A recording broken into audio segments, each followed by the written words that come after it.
Oke. Ya, hari ini pertemuan PDA untuk yang kedua, di mana kita pertemuan pertama RPS dan beberapa platform terkait dengan praktikum diperkenalkan oleh asisten. Dan sekarang kita akan lihat matematikanya.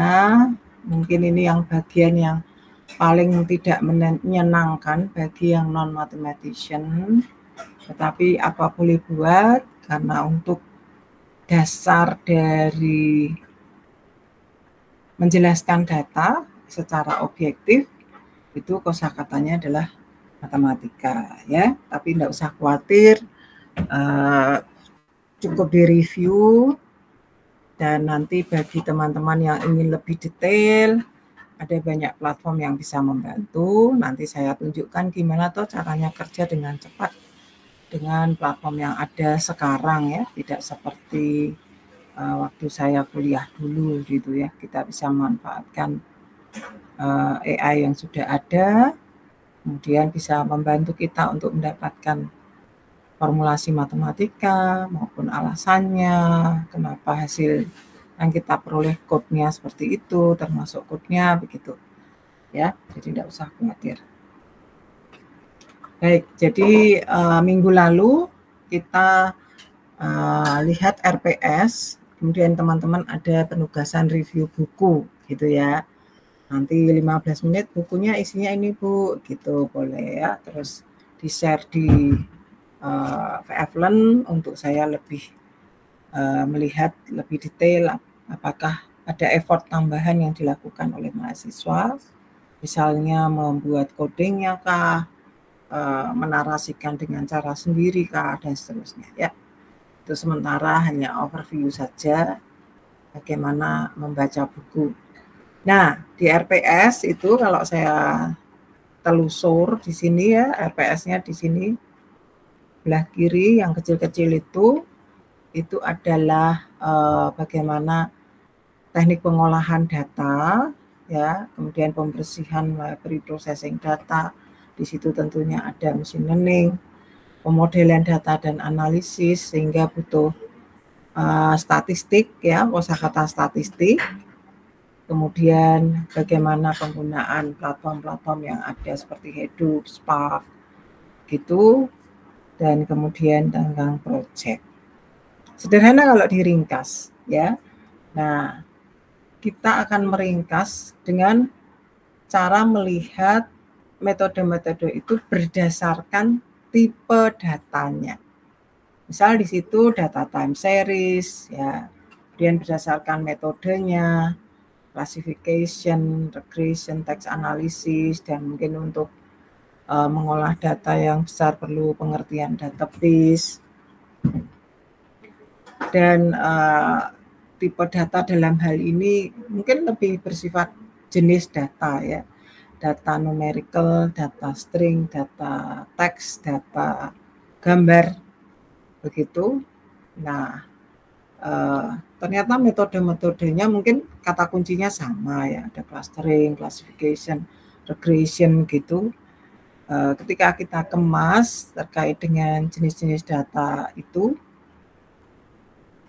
perlu ada aturan main atau beberapa library yang dibutuhkan secara khusus untuk mengolahnya, ya. Seperti itu, sehingga nanti teman-teman mungkin di kuliah ada latihan yang untuk data numerical, saya biasanya hanya sampai di situ. Kemudian yang data gambar Pak Surya dengan Pak Iwan, ya. Mungkin juga data suara, ya. Kita bisa belajar, kalau yang interest data suara ada, kita bisa share hasil penelitian, tapi kalau tidak, ya kita skip dulu lah.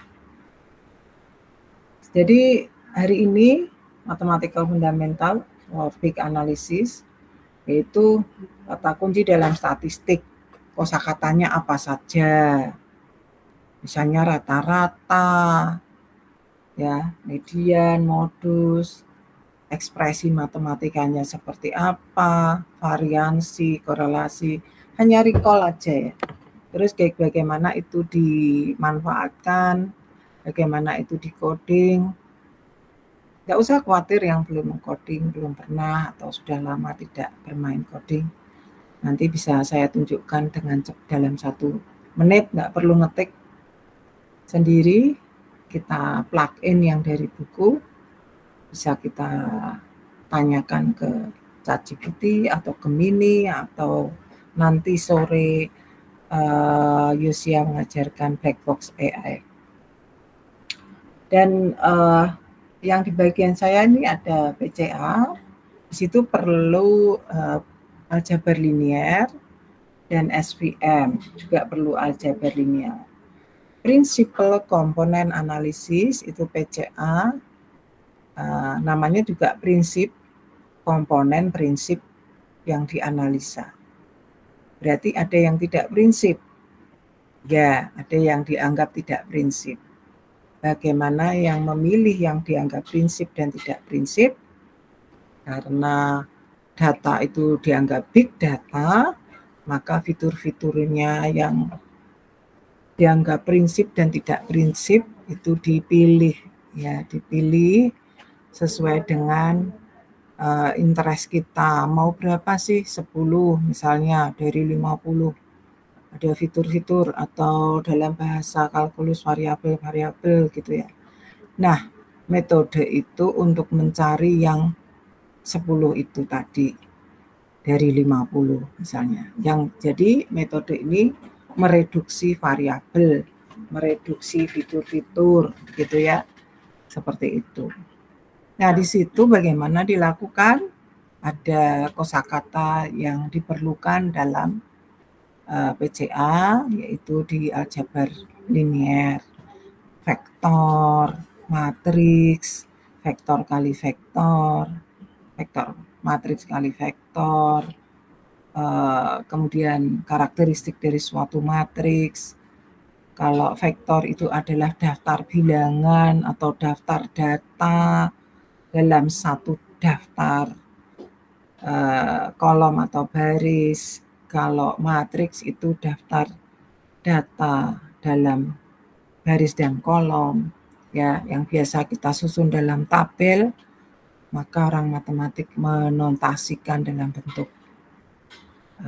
suatu variabel matriks, begitu hanya 1 huruf saja untuk menyebut daftar bilangan itu. Kalau ada matriks-matriks, maka kita sebutnya tensor, ya, semacam itu. Jadi kalau ada tabel data, tapi tabelnya itu, misalnya tabel apa ya, kalau orang bank itu tentang masukan lah atau apapun yang dari customer itu untuk 1 bulan pertama begitu ya. Itu dianggap sebagai satu matriks, yang berikutnya bulan kedua begitu ya. Itu menjadi matriks yang kedua, dan kita ingin bekerja untuk 12 bulan gitu kan. Jadi ada matriks 1, matriks 2. So itu adalah data time series yang terdiri dari matriks-matriks gitu. Jadi semacam box gitu ya. Itu yang kita sebut tensor. Nah, sehingga nanti ada kosakata itu yang kita jumpai di library-library yang ada di Python, dan juga metode classification yang lain juga banyak, tapi saya menyinggung juga yang SVM gitu ya. Kalau PCA itu untuk mereduksi ya fitur-fitur yang sekian banyak karena big data, begitu, mencari yang penting.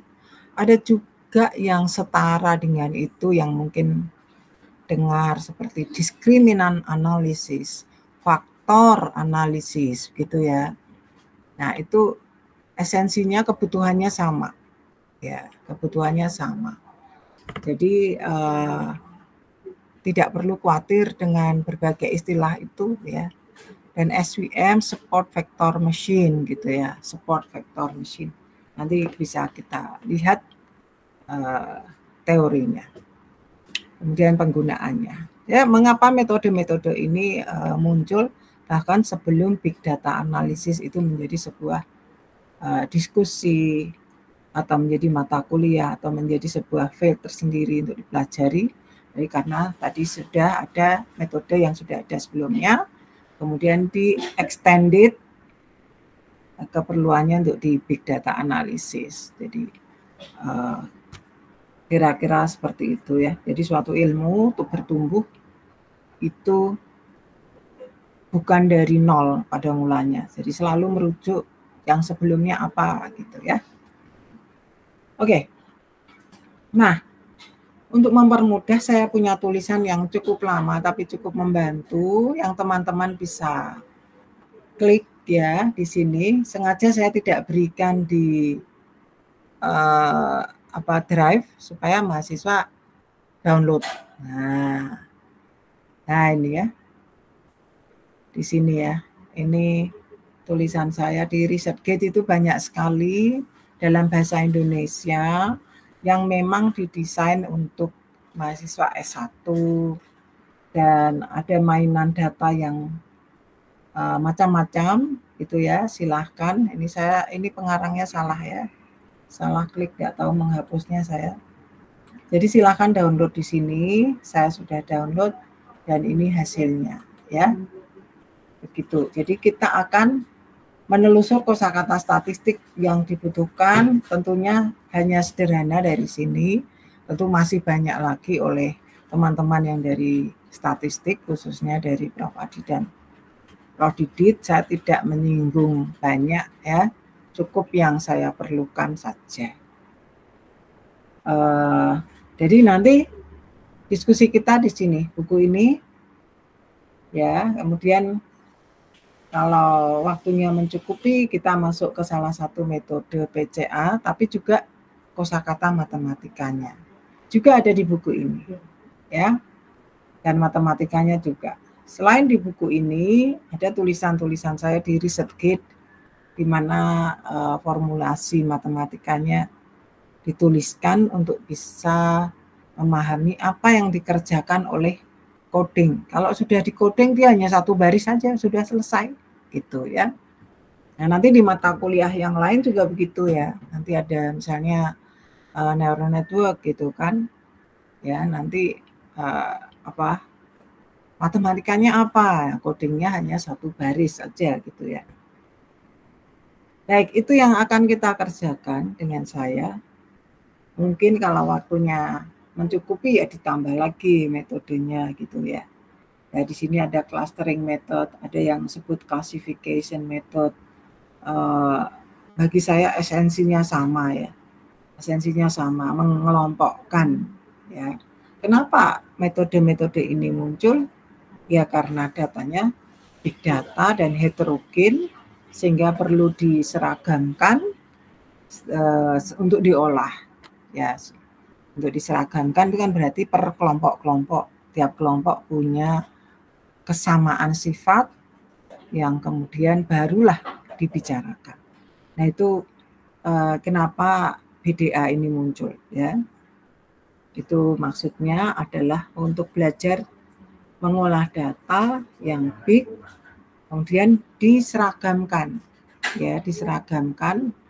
Setelah diseragamkan baru bisa kita bahas dengan metode-metode yang sudah ada.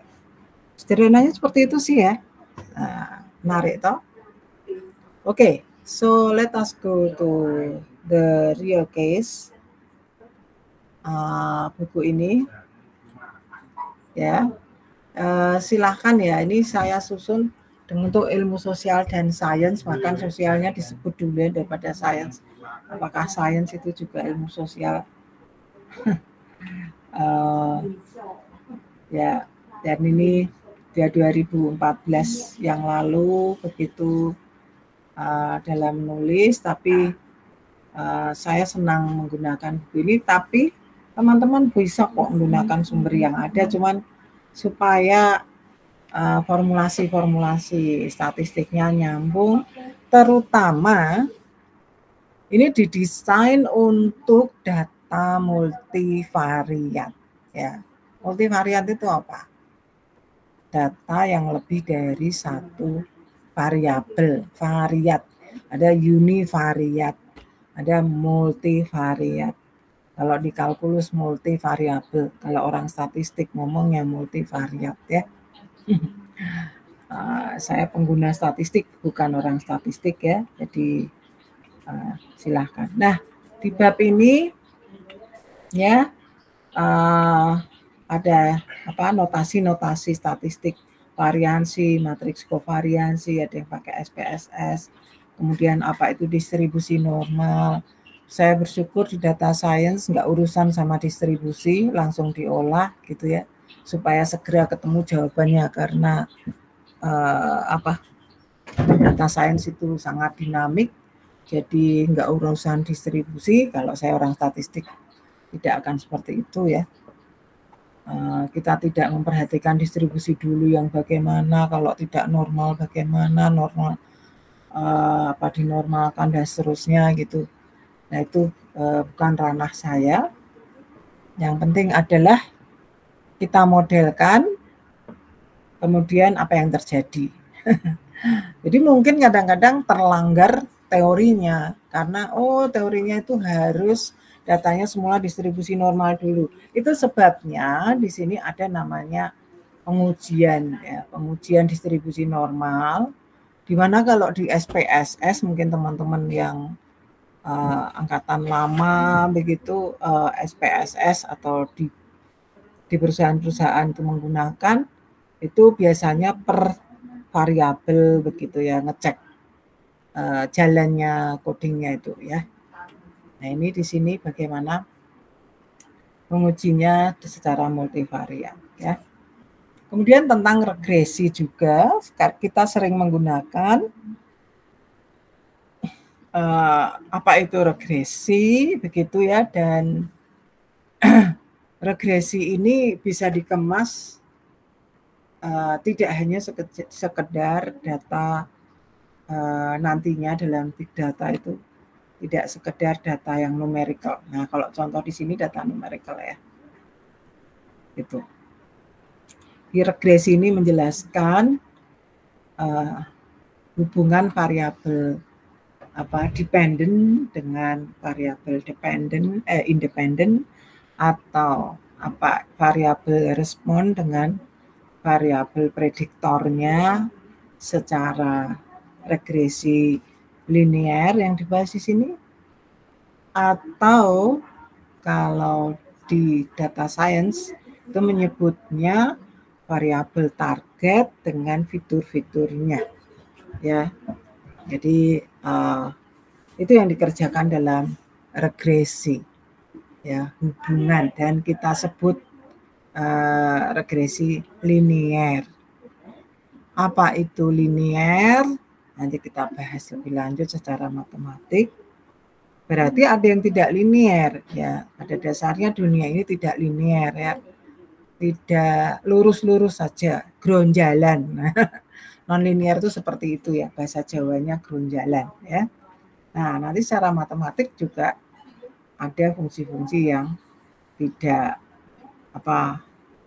artinya dalam punya arah tertentu yang konstan. Nah, itu linear ya, kalau secara geometris digambarkan hubungan antara fitur-fitur dengan variabel target.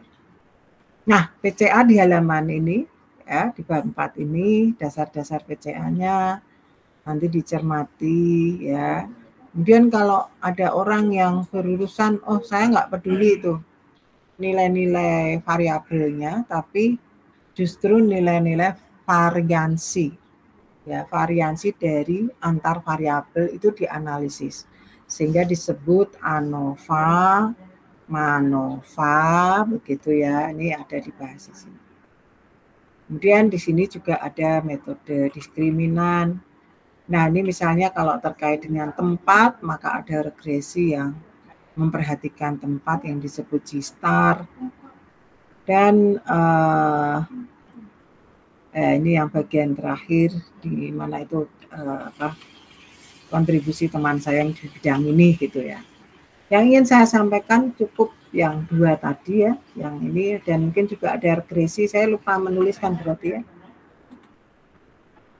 Sebetulnya esensinya juga regresi ya, di sini ada regresi, nanti mungkin juga Pak Surya juga singgung, begitu. Artinya ini yang sering muncul, dan paling tidak disampaikan, bisa jadi yang lain gitu ya. Makanya di sini ya, di sini itu kita tidak menyebutkan metodenya secara spesifik ya. Itu tidak menyebutkan secara spesifik, kita bisa mengisi sesuai dengan kebutuhan dan perkembangan keilmuan yang ada. Oke, so jadi kita akan masuk di kosakata statistik menurut buku ini. From current slide. Wait, saya sudah punya download ya, jadi nggak perlu lagi. Jadi itulah yang akan kita kerjakan pada sore hari ini. Itu apa? Dasar-dasar kosakata statistik atau fundamental matematika yang dibutuhkan termasuk statistik. Nah, yang pertama tentunya teman-teman sering menjumpai kata variansi, matriks kovariansi. Apa itu ya, namanya juga variansi, variance. Jadi variasi antar variabel ya, antar variabel. Tapi dalam satu variabel atau dalam satu fitur, anggaplah satu variabel dulu, tentu juga ada variansinya antar komponen dalam satu variabel itu. Misalnya ya, ini sehingga kalau ada satu variabel saja tetapi memuat n komponen, maka kita punya sebutan variansi X. Nah, sebelum variansi tentunya ada kosakata yang lain, yaitu ada rata-rata, ada median gitu ya, ada maksimum, minimum. By default mahasiswa tentunya sudah memahami ya, ini kok notasinya. Nah, kalau bingung dengan notasinya masih ya bisa melihat di daftar di sini. Saya menulisnya ini untuk anak psikologi waktu saya membuat, sehingga dibuat saya anggap sejelas mungkin ya. Misalnya kalau rata-rata, jumlah data sekian banyak dibagi banyaknya. Ya. Jumlah itu total dari setiap komponen dari satu variabel tersebut, kemudian dibagi banyaknya komponen. Ya. Nah, kalau kemudian ada juga istilah expectation ya, ini artinya ekspektasi ya. Nah, itu ada yang juga menggunakan istilah itu untuk kemudian ini varians itu formulasinya seperti ini. Bu, apa bedanya dengan yang di atas? Sederhananya di atas itu yang mana, Bu? Nah, ini misalnya kalau kita lihat ini beda antar anggota data dengan rata-ratanya. Ini mu itu rata-rata dia ya. Kalau rata-rata dia EX disebutnya ini adalah sigma XI per N. Tetapi kita tadi apa toh varians ya, kosakatanya itu varians itu yaitu beda antara data dengan rata-ratanya ya. Kalau di kalkulus itu namanya differential ya, differentiate, to differentiate. Nanti teman-teman juga menjumpai itu di mata kuliah AI kalau nggak salah, karena harus menghitung gradien gitu ya, loss function optimasi ya. Nah itu. Nah esensinya di sini kita ingin perubahan data dengan rata-rata di antar mereka. Jadi sederhananya seperti itu. Kalau kita lihat ya, kita daftar ini ya, ini ada 1, 2, 3, 4, 5, 6. Nah, ya, ini kita cek, sigma XI 21, kemudian sigma masing-masing kita kuadratkan mengikuti formulasinya, yang kemudian dibagi dengan N gitu ya, maka kita akan peroleh hasil data. Nah, ini kebetulan saya pakai Scilab gitu, kemudian bisa dilakukan perhitungannya. Nah, sekarang yang jadi masalah ya, jadi ini kita bisa melihat selisih antar atau rata-rata selisih ya, rata-rata saya bisa membahasakan variansi itu rata-rata selisih antar komponen dengan rata-ratanya. Jadi rata-ratanya itu rata-rata yang mana? Rata-rata untuk seluruh data. Tapi setiap komponen itu punya perbedaan terhadap rata-rata dari data, gitu ya. Jadi misalnya 1 itu punya beda rata-rata dengan 3,5, ya toh. 2 punya beda dengan 3,5. 3 punya beda dengan 3,5. 4 punya beda dengan dia. Nah, sifat perataan selisih-selisih tadi itu yang kemudian kita kemas tidak sebut variance gitu ya. Itu kalau dalam satu variabel.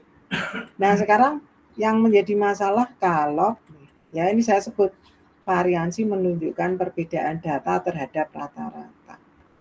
Nah, kalau ada 2 berarti ada apa? Berarti ada X dan Y, anggaplah begitu. Sehingga variansi itu ada antar si X sendiri dan antar si Y sendiri dan antara X dan Y. Nah, gitu ya. Jadi misalnya ini di sini ada mahasiswa 14 gitu kan.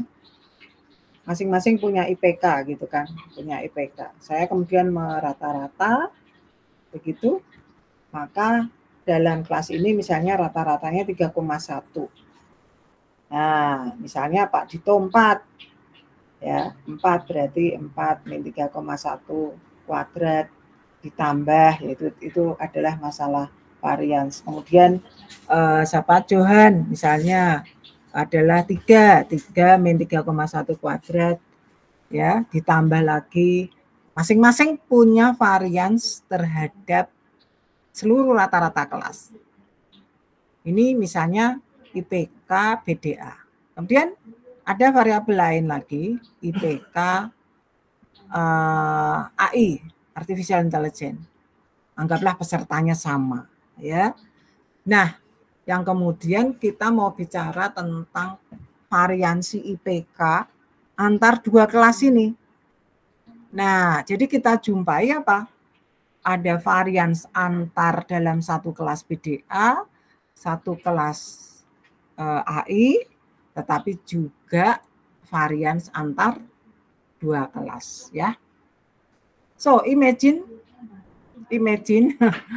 realize ya, sadarilah bahwa contoh 2 ini saja itu bisa kita extended untuk sekian banyak fitur, sekian banyak variabel ketika kita menghadapi kasus besar ya.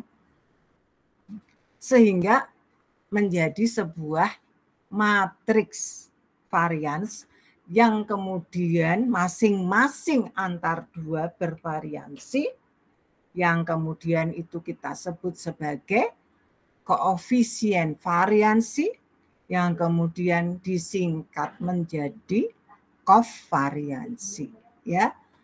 Ya, itu. Jadi semoga ketika itu 2, maka kita bisa langsung memblow up ke sekian banyak.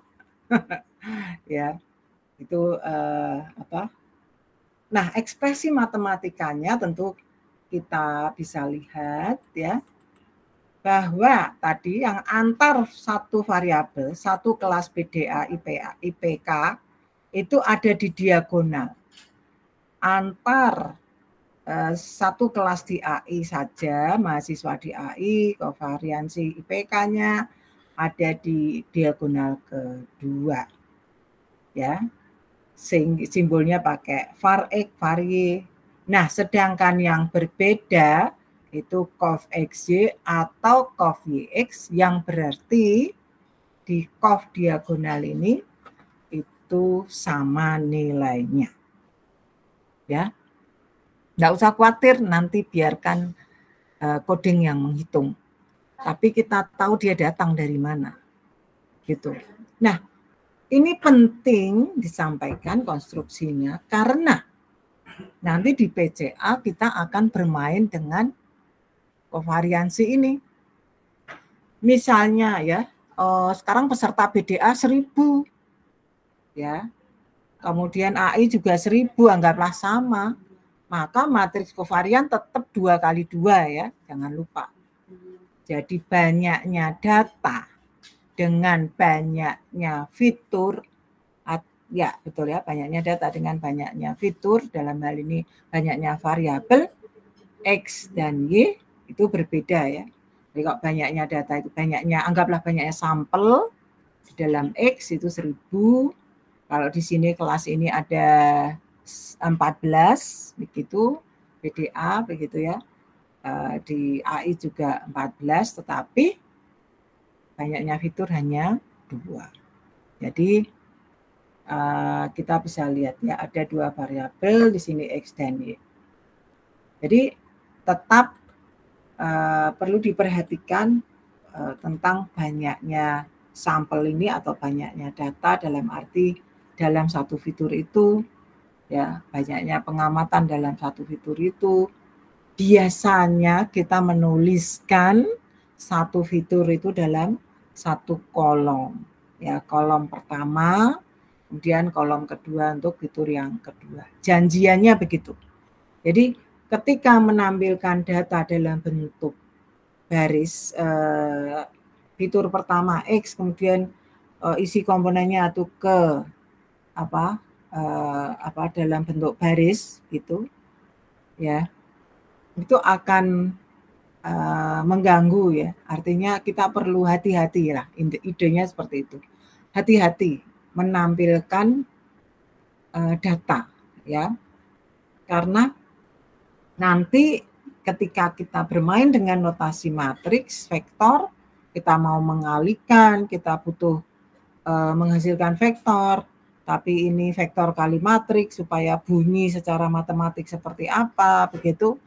Karena itu akan masuk di coding, kadang-kadang harus ditranspos dulu, yang semula dicatat dalam bentuk baris harus dinyatakan dalam bentuk kolom, misalnya seperti itu ya. Nah, jadi ini kovariansi ini antar 2 variabel ya. Dari mana itu formulasinya kita tadi sudah anggaplah sudah tahu ya. Nah, formulasinya didesain mana tadi? Ya ini ya, ada X kuadrat, Y dengan Y kuadrat, kemudian X kalikan Y, begitu ya. Yes, kemudian kita peroleh ya hasilnya matriks kovarian yang ditulis tanda sigma, begitu ya. Ini artinya kovarian, sigmanya ini di sini dalam hal ini itu besarnya ini. Jadi kita lihat yang off diagonal itu sama ya, artinya yang antara yang berbeda. Yang di diagonal itu adalah hanya satu variabel pertama, variansinya terhadap dirinya sendiri, dan ini juga yang kedua terhadap dirinya sendiri. Oke, nah sehingga kalau ini kita code dengan Scilab, caranya seperti ini ya. Kemudian kalau 3 variabel, 3 fitur, tentunya menjadi 3 kali 3. Dalam hal ini berarti juga banyaknya sampel per variabel harus sama. Ya. Kalau misalnya ada 1000 pengamatan ya, 1000 masing-masing. Bu, kalau nggak sama ada yang hilang. Nah, itu yang disebut pre-processing data. Terus ada kesepakatan yang dibuat ada catatan pemodelan bagaimana yang cukup reasonable, kalau tidak sama diisi yang seperti apa, dan seterusnya. Ya biasanya dalam data real seperti itu. Dan secara sama bisa ya. Ini misalnya saya menuliskan ini ya, kita lihat nih, saya tulis transpose. Ini T di atas, ini maksudnya transpose. Artinya seharusnya ditulis dalam bentuk kolom begitu ya. Seperti itu. Kemudian saya menggunakan notasi saat ini sembarang X, Y, Z, dalam arti tidak ada notasi. Oh, itu untuk vektor itu harus pakai seperti apa ya. Ini pakai huruf besar begitu ya. Belum, sementara saya tidak menggunakan notasi yang konsisten vektor dan matriks, saya samakan. Ya, biasanya matriks yang huruf besar gitu ya. Untuk sementara cukup untuk mengetahui cara menghitung kalau dilakukan secara manual itu dapatnya dari mana. Itu seperti itu ya. Tadi kita tahu ada X, Y, Z, berarti ngitung Z kuadrat, menghitung apa lagi? Ini X, Y, X, Z, Y, Z, X, Y, Z gitu ya. Dan seterusnya. Sehingga diperoleh ini. Ya. Nah, apa yang menarik di sini ya? Ternyata kemudian kan ini kan pakai Scilab ya, Scilab. Itu saya tinggal ngopi aja, ngetik ke, teman-teman bisa belajar pakai ngetik ke ChatGPT atau Gemini. Saya pakai Gemini. Mana ya? ChatGPT boleh lah ya. Yang gratis, kalau mau berbayar boleh.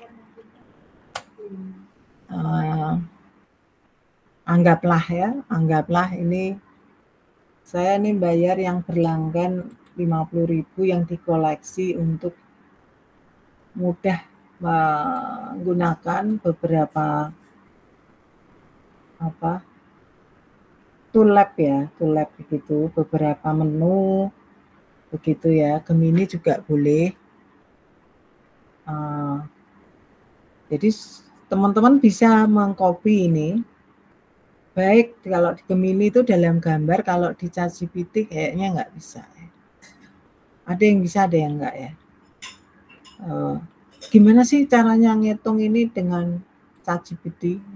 Ya toh. Ya misalnya, okay. Let me have this one. Tapi saya sudah punya contohnya sih dia. Ini cuman saya ingin menunjukkan teman-teman punya pengalaman untuk melihat di ChatGPT biar cepat, tetapi juga bisa belajar mulai dari yang sederhana ya. Kok lama apa ini? Apa udah habis ya? Saya tak pakai Gemini aja. Kayaknya tanggal 28 kan habis, jadi lama. Nah, fungsinya sama ya seperti ChatGPT. Misalnya nih, kalau Gemini di sini ada icon untuk bisa submit gambar. Gitu kan. Jadi dia baca tabel saya. Ya. Terus hitung kovarian dari X dan Y pada gambar gitu ya. Dengan code Python dan tuliskan code-nya gitu misalnya. Nah, itu kita enter, dia akan langsung baca ini ya. Menarik toh. This image has been removed. Saya tidak bisa memproses file ini. Alah. Oke, saya misalnya aja yang sederhana ya. Biasanya mau ya. Sebentar. Sebetulnya saya sudah kerjakan, cuman ini mau menunjukkan impresi tentang penggunaan media seperti ini, platform ini. Mana buku ya? Ya, misalnya ini ya. Saya nulis X dan Y-nya aja. Nah, ini. Saya nulis X dan Y-nya aja ini ya. Terus mana sih Geminiku? Bentar. Nah, jadi banyakan yang dibuka tuh. Oh, ini nih. Nah. Oke. Ini ya. Hitungkan kovariansi matriks dengan kode Python dan tuliskan atau tampilkan. Artinya supaya ditampilkan. Nah, tentu memahami matriks kovarian itu malah diingatkan lagi itu. Hubungan positif bla bla. Nah, ini toh dia langsung baca. Ya. Nah, ini contoh ini kemudian kita lihat ya. Dimasukkan dalam data ya, kita menggunakan NumPy SNP. Itu maksudnya menggunakan library NumPy. Kemudian biasanya disingkat dalam NP begitu. Kemudian untuk mendaftar data ya, ini menggunakan array, bisa menampilkan dengan apa saja, tapi si siapa namanya, si Python ini menggunakan array ya. Saya copy dulu ya. Saya copy dulu, Ctrl copy. Kemudian di drive yang saya kerja,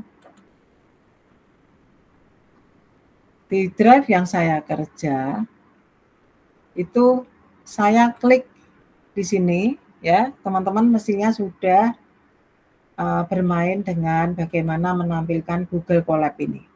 Kalau belum saya tunjukkan ya. Jadi ini adalah tempat editor di mana kita bisa melakukan coding tanpa menginstal Python ya, tanpa menginstal Python. Bahkan di sini kita bisa ada AI-nya sekarang ya. Mulai coding atau buat kode dengan AI gitu ya. Jadi saya belum pernah ya. Misalnya di sini terus ada perintahnya ini. Ya, perintahnya ya. Misalnya yang tadi saya tulis di Gemini tadi. Ini toh. Itu saya tuliskan sekarang di Colab-nya. Karena dia sudah punya AI-nya ya. Udah pas kuliah awal-awal nggak ada ini. Nah ini ya. Ini AI-nya sudah gitu. Tuliskan sekalipun saya ngetiknya salah kali. Semoga mau ya. Enter. Nah dia ngodingnya di situ. Nah jadi kan tuh codingnya. Jadi kita nggak perlu kerja di Gemini, ChatGPT. Ternyata AI-nya sudah nyangkut di mana? Di Colab-nya ya. And then we run it pakai ini. Keren ya. Sebegitu mudahnya kita dengan dunia AI. Dan kita kalau nggak tahu code-nya, nah ini kita lihat ya kovariannya. Jadi untuk mendapatkan kovarian itu np.cov.x.ty.t. Nah, ya. Dia harus ditransposkan ya toh. Kita lihat ya ini ya. 3,5 ini 3,3 16,5. Saya cek di buku ya. Mana tadi? Nah, ini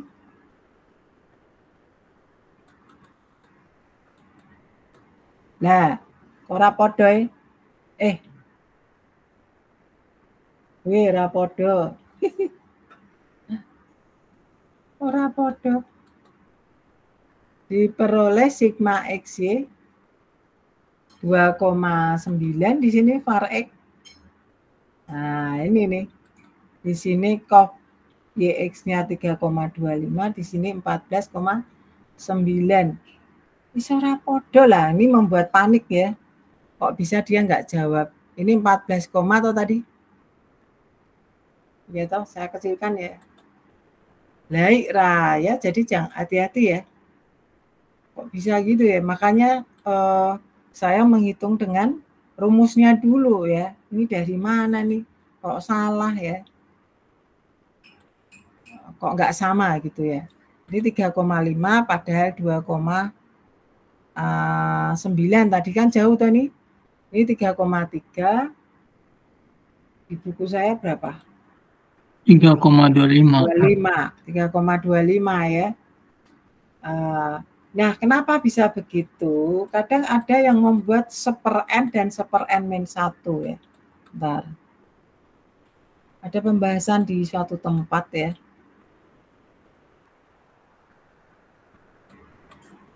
WPX di atas adalah itu, sebentar. Nah ini, bentar.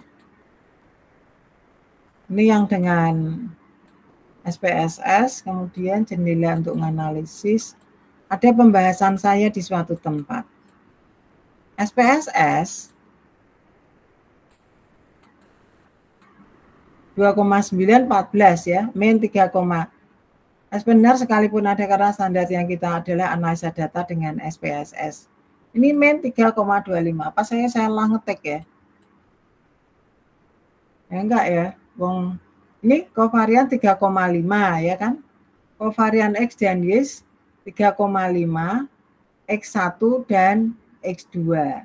3,5, di sini 33 dan ini toh 33 dan 16, ini yang SPSS, sorry, saya perbesar, maaf. Kalau nggak jelas, itu ya. Nah, N-nya 6. Kemudian suatu tempat saya membahas dari formula Cov XY min 325, Fs memberi, SPSS memberi 3,3. Tadi punya kita 3,3 ya? Betul ya Mas Herveli? Iya Ibu. Hal ini membingungkan bagi pengguna, demikian pula dengan menggunakan formula yang juga muncul dari literatur lain. Nah ini, ada yang dengan 1/n, dari formula ini diperoleh 2,75. Ada juga yang menggunakan 1/n-1. Ya, jadi formula ini diperoleh 3,3. Nah, jadi kenapa berbeda? Itu karena pembaginya ini. Pembaginya banyaknya sampel dengan 1/n-1. Dari mana sih ini datangnya N-1? Ini idenya adalah variansi itu menunjukkan keterbedaan selain dirinya. Nah, gitu kira-kira. Jadi ada istilah degree of freedom, gitu. Degree of freedom terhadap yang lain itu adalah sebanyak selain dirinya kan berarti.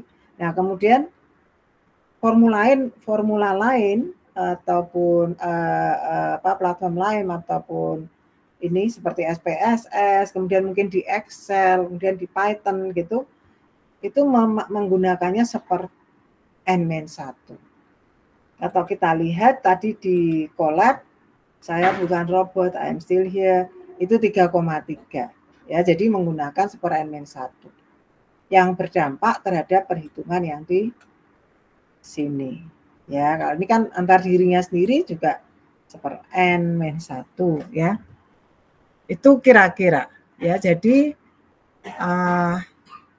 ini saya bahas di awal buku supaya teman-teman juga paham, kenapa ya kok beda hasilnya, dari mana nih, terus siapa yang saya percaya ya, asalkan gunakan rumusnya.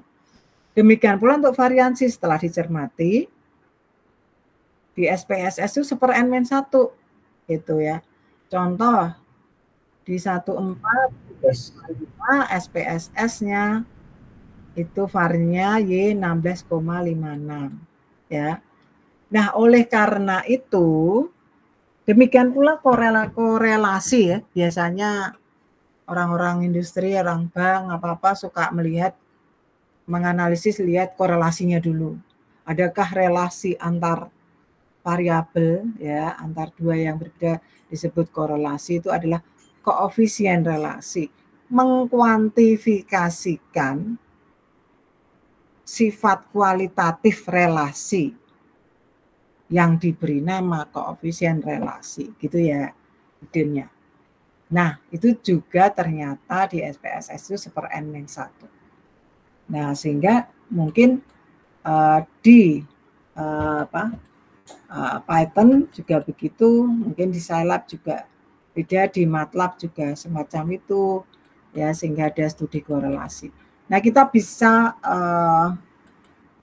juga minta ya. Jadi ini nggak salah ya. Jadi nggak salah. Kalau perlu ya, kalau perlu ini code ya. Saya tuliskan rumus matematika yang digunakan. Mau nggak ya dia ya? Kalau di ChatGPT mau, no. Loh ini kan AI-nya mana sih? Tadi kan AI. Oh, loh perintah. Menu AI-nya mana? Tuh, oh ini kata buat ini ya. Mulai coding atau buat kode. Tuliskan. Oh, bukan ya, teks ya harusnya. Ini teks ya. Kalau ini kan code, mintanya code, nggak boleh rumus. So, atau berarti kalau di sini berarti ya ini ya Yosi. Oh, Yosia belum tak ini toh, harus pakai ya. Selamat datang Yosia. Ini kita baru mainan matematik ya. Terakhir. Udah jam berapa nih? 5:30. Oh, baru 1 jam ya. Nanti 15 menit lagi. Ya. Jadi ini tuliskan rumus matematika yang digunakan untuk matriks kovariansi pada Python yang digunakan. Nah, tadi yang saya tulis di buku, nah ini dia nulis toh, EX ini bla bla bla bla. Jelek Gemini nulisnya. Ya, nulisnya jelek. Kalau ChatGPT bagus. Bentar ya.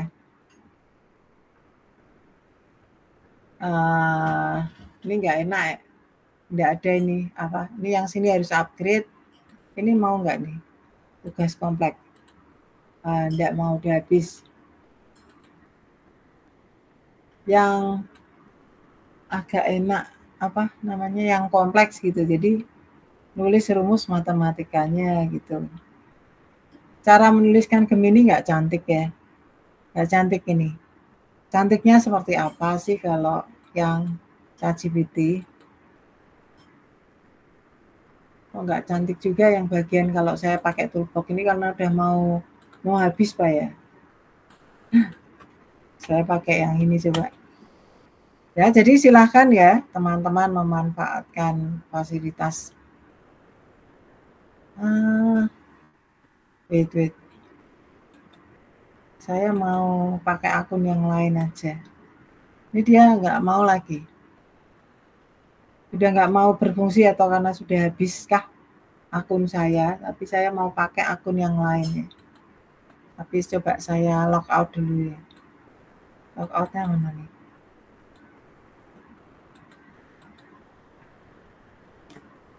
Di log out kak, orang itu napa ta?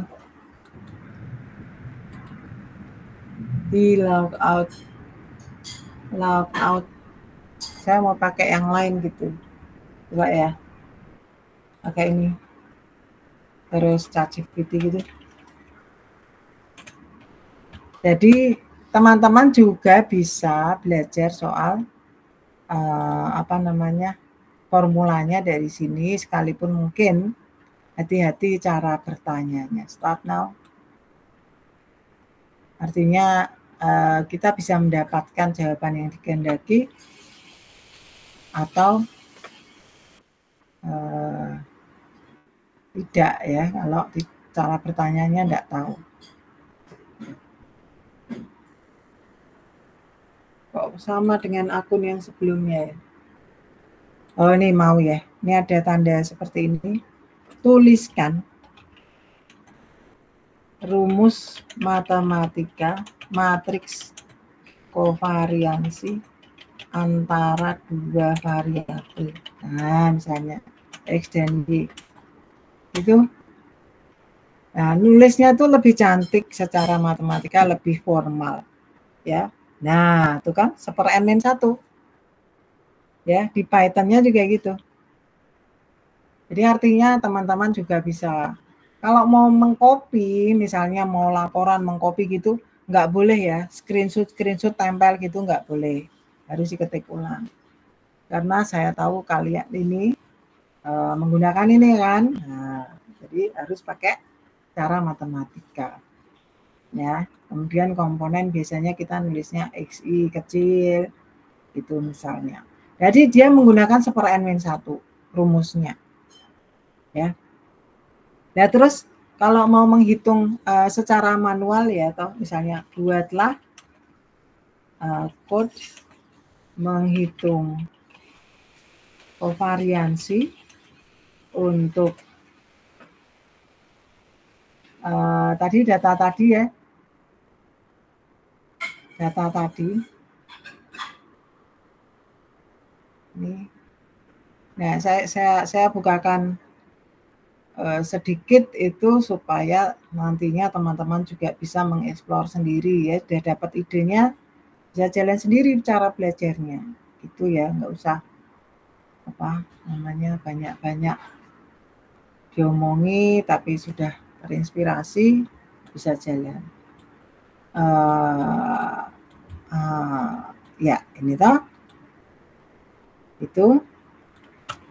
Terus kalau perlu ingin tahu bagaimana sih, saya di mana tadi? Oh ini, bagian buatlah code menghitung covariance untuk ini dengan Python yang dihitung secara manual.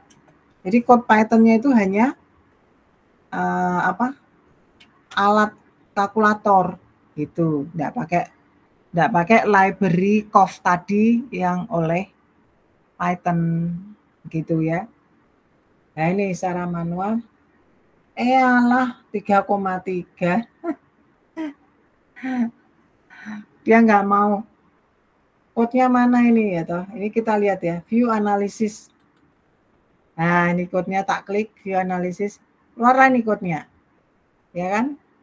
Terus kalau mau di copy, nah mau di copy, kita tadi kerja di mana? Di ini kan, di sini ya. Sorry. Nah, sambungkan ke runtime. Nah, ini yang 3x3. Ini yang tadi apa tadi ini? Data XY, ini yang lain lagi. Saya taruh di sini saja ya. Jangan lupa kalau mengcopy-copy ini enggak perlu ya. Enggak boleh kalau nanti mengganggu ya. Jadi yang mana yang code, mana yang tidak, perhatikan baik-baik. Kemudian nah ini 3,3 ya. Jadi ini perhatikan ini menghitung rata-rata, dihitung pakai fungsi min gitu ya. Nah yang manual tuh ini dia tidak pakai yang tadi tuh. Kemudian kita lihat ya tampilan tadi menggunakan NP array, menghitung, kemudian COV-nya, COV XY-nya tidak menggunakan fungsi kovarian. Yang tadi nih ya, ini menggunakan npcov ya. Nah, ini bisa lat start 2. Oke. Ya, jadi dan kalau ini kita tutup ya, kita biasakan bekerja pada folder di mana kita sedang aktif. Jadi ini apa namanya? Harusnya ini jadi tadi kok enggak? Tadi ini tak rubah menjadi apa? Lat 2. Ya, lat start 2. Lat start 2. Oke, ya. Jadi dari sini kita sudah belajar dalam pertemuan kali ini bagaimana melakukan coding ya, karena kemarin belum diperkenalkan. Ini secara statistik, yaitu untuk kovarian dari suatu dua variabel.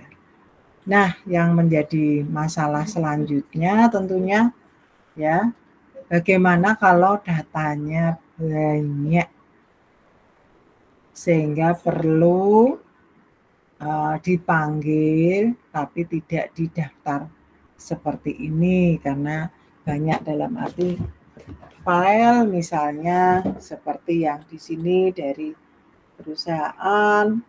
Nanti kita bisa bermain ya, itu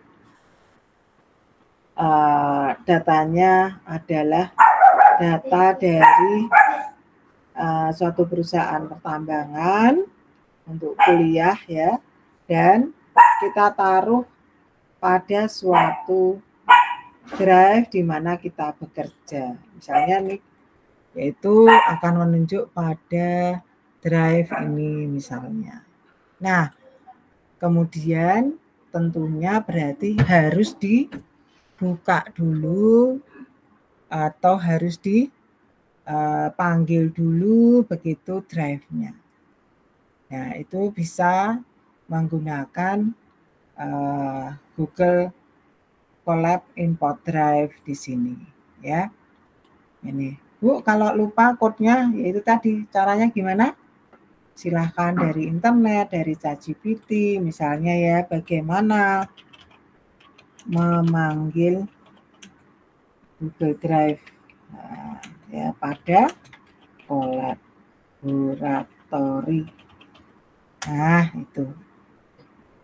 Misal seperti itu. Ini di Gemini maupun ChatGPT sama ya. Bisa kita kerjakan perintahnya. Nah, ini sama. Jadi kemudian kita copy ya. Kita copy di mana tadi? Di awal ini. Nah, ini saya belum menyambungkan ke Google Drive, kemudian ini sambungkan ke Google Drive dan menuju ke akun yang saya gunakan, continue, dan kemudian continue lagi, ya. Kemudian barulah saya bisa mengakses data saya. Ya, ini kemudian ini terbuka sehingga saya bisa menuju drive ya. Nah, ya di mana tadi?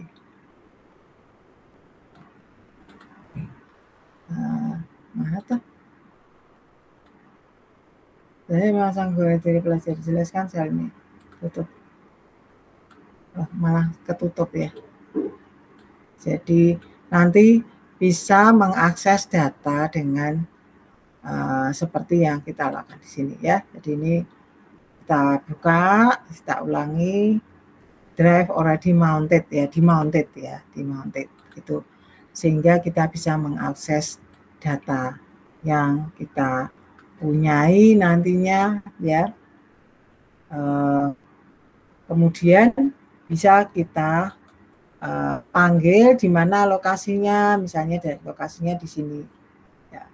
Ada error karena name PD, ya data harus dalam bentuk yang kita atur, nanti selanjutnya bisa dipelajari dalam asistensi, yaitu menggunakan data frame yang kemudian berarti perlu mengimport untuk mempresentasikan data. Kalau tadi nih misalnya dalam file CSV itu isinya seperti apa, ada yang misalnya Excel seperti apa ya, ini kita menggunakan CSV, cara manggilnya berarti harus pakai data frame di sini, sehingga perlu import pandas SPD sama ya, S itu alias, dan kemudian nampi SNP tadi untuk apa? Untuk menuliskan misalnya data vektor dalam array misalnya begitu ya, atau kosakata matematika seperti vektor tadi yang kovarian tadi, kemudian mean, ya, untuk mencari mean, absolute, maksimum, minimum. Nah, itu ada fungsi-fungsi yang sudah dikemas di NAMPI ini yang kita nggak perlu menghitung, oh kalau rata-rata tuh berarti sigma XI min ini ya, misalnya gitu ya, atau sigma XI per N, misalnya gitu, tidak perlu, tapi panggil min. Nah, itulah fungsinya ada di modul ini. Yang kemudian kalau untuk gambar, ini menggunakan matplotlib, pgplot, splt, kemudian untuk menampilkan pakai Seaborn, SNS ya. S-nya itu boleh apa saja, tetapi kita menggunakan yang umum digunakan supaya siapapun yang bekerja sama dengan program bisa paham yang dimaksud ya. Jadi ini kita running lagi, ini kita nggak perlu running lagi karena dia pasti sudah mounted gitu ya. Nah, barulah ini tidak akan masalah ya harusnya. Oh, ini mungkin sudah tak pindah ya. Sudah tak pindah drive-nya ya. Jadi sehingga tidak bisa diakses ya. Nanti akan selanjutnya bersama dengan Pak Mas Yosia untuk bermain data ya. Seperti itu untuk Python yang sederhana dulu ya, jangan tergesa-gesa, tapi kalau mau cepet nggak apa-apa ya, karena sudah ada fasilitas seperti ChatGPT dan ini.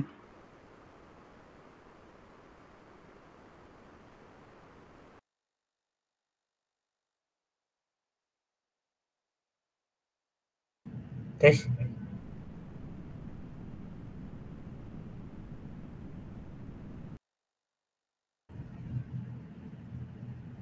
Halo. Halo. Ya. Oh, yang mati tempatnya ibunya ya?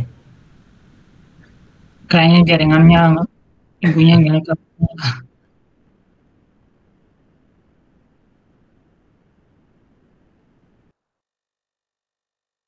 Mic-nya masih mati, Bu. Ya. Jadi ini tadi sampai pada bagaimana nanti bermain data. Jadi silahkan dengan Colab atau dengan Jupyter dan seterusnya ya. Mungkin perlu pertemuan di luar kuliah ya untuk bisa lebih mengeksplor untuk Python begitu ya.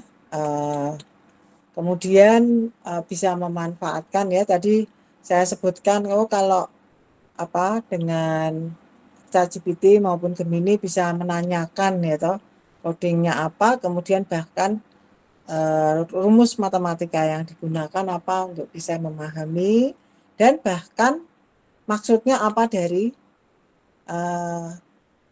teori yang atau coding yang digunakan. Jadi misalnya tadi mungkin tertutup ya ini ya. Misalnya di sini tadi dia kebutuhan umumnya sudah kita pahami, misalnya menghitung kovarian matrik nih, rumusnya tahu nih, misalnya gitu ya. Tapi kemudian kenapa toh ini yang di sini menggunakan reshape -1 apa lah, ini bisa lagi ditanyakan apa artinya gitu ya. Apa artinya perintah ini, misalnya begitu. Jadi teman-teman bisa mengeksplor sendiri ya. NP array adalah fungsi ini, itu adalah list ya, begitu. Kemudian reshape metode objek array NumPy gunakan mengubah bentuk shape dari array. Kemudian min11 menentukan bentuk baru dari array. min1 ini artinya membiarkan NumPy menghitung secara otomatis berapa banyak elemen yang harus ada pada dimensi pertama atau baris. 1 berarti dimensi kedua atau kolom harus memiliki 1 elemen begitu ya, dan seterusnya ya. Jadi sebelum di reshape seperti ini, setelah di reshape ini bahkan saya nggak tanya ya mengapa harus di reshape. Nah ini tadi membuat vektor kolom dan konsistensi dalam operasi, itu yang paling penting. Ya, konsistensi operasi. Jadi tadi saya katakan kita janjian ya, menyebut vektor menulisnya dalam bentuk kolom. Kalau dalam baris mungkin mengalihkan vektor baris dengan matriks itu enggak bunyi misalnya ya. 1 kali 5 itu artinya vektor ataupun matriks dengan 1 baris 5 kolom. Dengan misalnya matriksnya adalah 5 kali 1. Nah, itu jalan secara matematika karena banyaknya baris dari matriks sama dengan banyaknya kolom dari vektor, misal seperti itu. Tetapi kalau kita menuliskan 5 baris, 5 kali 1 dengan 5 kali 5 itu tidak bermakna, tidak bisa dikalikan. Nah, sehingga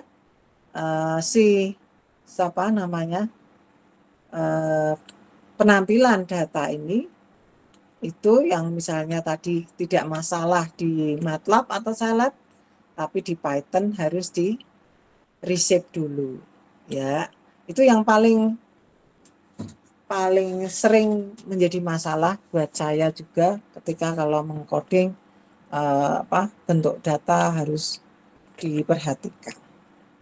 Saya kira itu saja untuk bagian pertemuan kita. Jadi tadi sebagai ringkasan untuk pertemuan dari dengan Yosia tadi supaya Yosia juga bisa mengikuti bahwa tadi menyinggung soal matematika fundamental untuk big data analysis itu akan dibahas hanya kata kunci statistik dan PCA dan SVM dengan saya. Kalau dengan dosen yang lain mungkin yang lain bisa ditambahkan.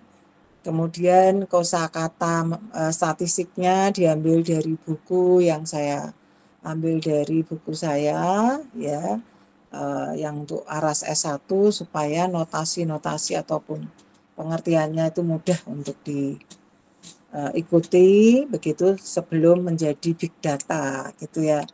Oh ya, juga ada regresi dan di dalam PCA maupun SVM itu memerlukan